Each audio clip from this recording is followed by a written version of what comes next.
kayo guys.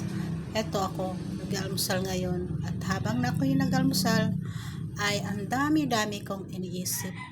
Iniisip ko yung aking mga Diyo sa aking business. Kaya iniisip ko kung saan ako kukuha ng pambayad. Kasi guys, pag hindi ka nagbayad doon, automatic guys, araw-araw tutubo yun ng penalty. Kaya guys, kung ano na lang ang pumapasok sa isip ko, kung maniningil ako o aabonuhan ko, pero wala akong pang-abono. Kaya guys, ang isip ko lang talaga ay paano ako makasingil, dahil gusto ko nang i-stop yung aking pagbibusiness, pero dahil nga wala tayong alam na trabaho, at syempre gusto ko rin makatulong sa asawa ko na kahit na kumikita siya, gusto ko rin kumita ng pansarili ko, kasi syempre may mga pangailangan din tayo, at lalo sa panahon ngayon kailangan natin kumilos, kailangan natin ay may income na sarili. Huwag lang tayo umasa at huwag lang tayong palad ng kamay.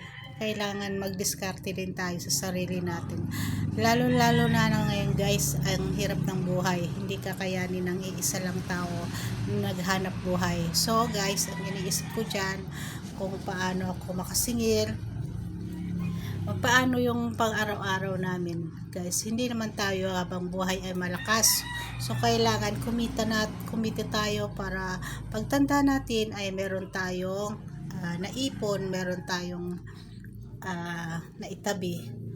So ganun lang ang buhay guys. Habang ako ay kumakain, sarap na sarap ako dyan sa kinakain ko guys, pancit canton, binili ko lang guys.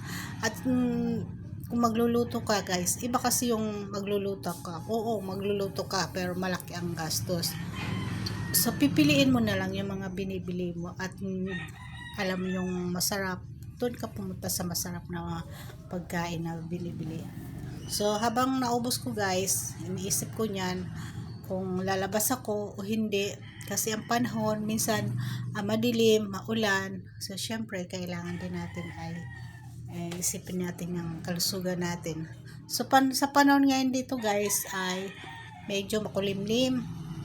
Habang makulimlim, syempre iniisip natin yung gawain natin sa bahay, yung araw-araw na gawain guys. Pero guys, sa oras na yan, ako lang mag-isa sa bahay dyan, kasi siyempre malalaki na yung mga anak ko.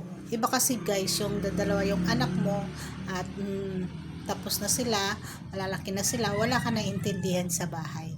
Yun ang kainaman guys, pag makonti ang mga anak mo. Pero pag marami kayong anak, siyempre, thank you for watching guys. Tapos na pala.